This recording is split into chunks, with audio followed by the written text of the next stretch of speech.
Hello, my name is Peter Gale, and in this video you can hear how to make the most of your Driver CPC training sessions, turning it from an unnecessary burden and cost and into an opportunity to improve your professionalism, your compliance, driving skills, customer care and your range of services to your customers. You can find out why it's been a missed opportunity for many operators and how it can reduce your costs and improve your image. You can also take advantage of our no obligation offers, a free booklet entitled Driver CPC Training Benefits to the Operator, a compliance report which will help you to be ready for an enforcement visit, and our compliance seminars covering operator licence undertakings on driving hours and maintenance. First, I'd like to explain who needs Driver CPC, who's exempt, what it entails and how it can be a real opportunity for you. In doing so, I'll cover the following frequently asked questions.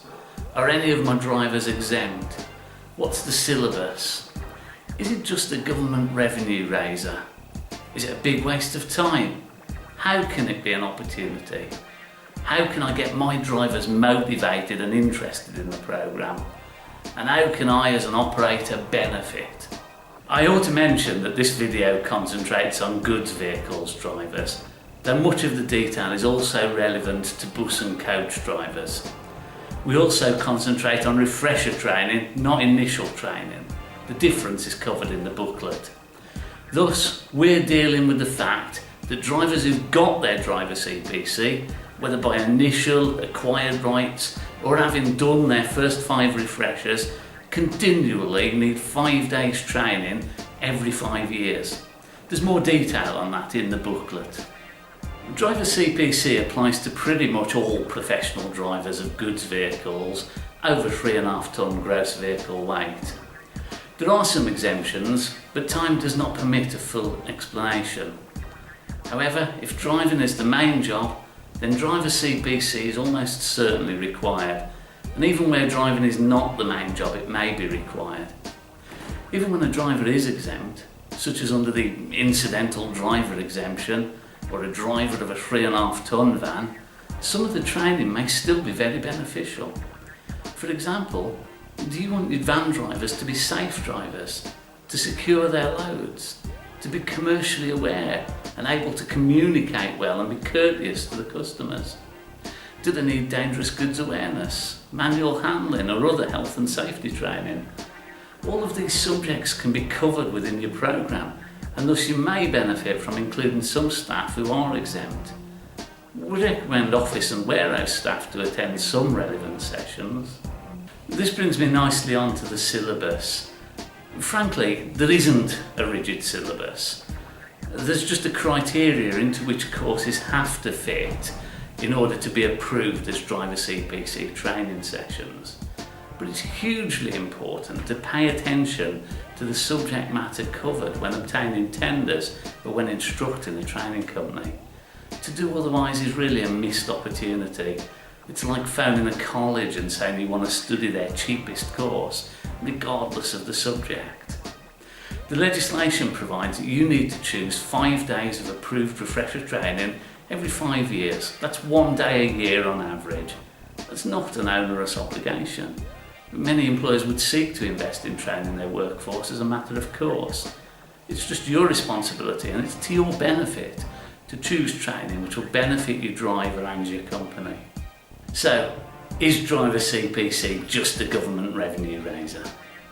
If you choose the attitude that it's just a revenue raiser, then it will always be a drain on your company and never a resource.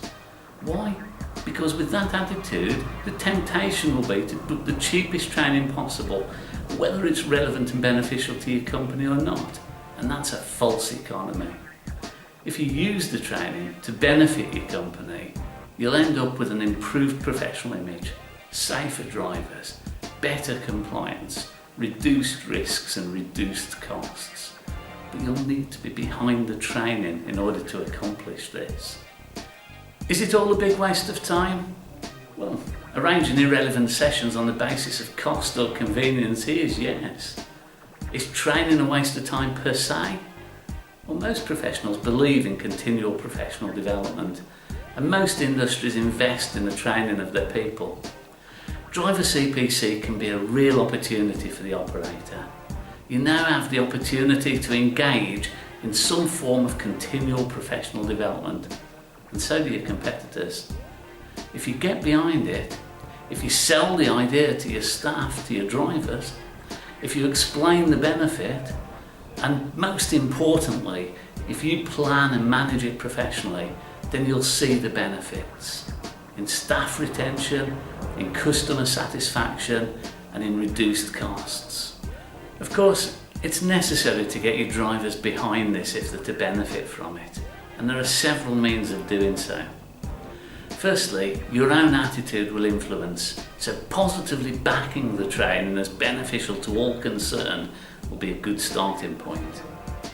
Involving the drivers in the choice of content, consulting with them and making training part of their annual expectation, maybe at an appraisal meeting, will help them to take ownership.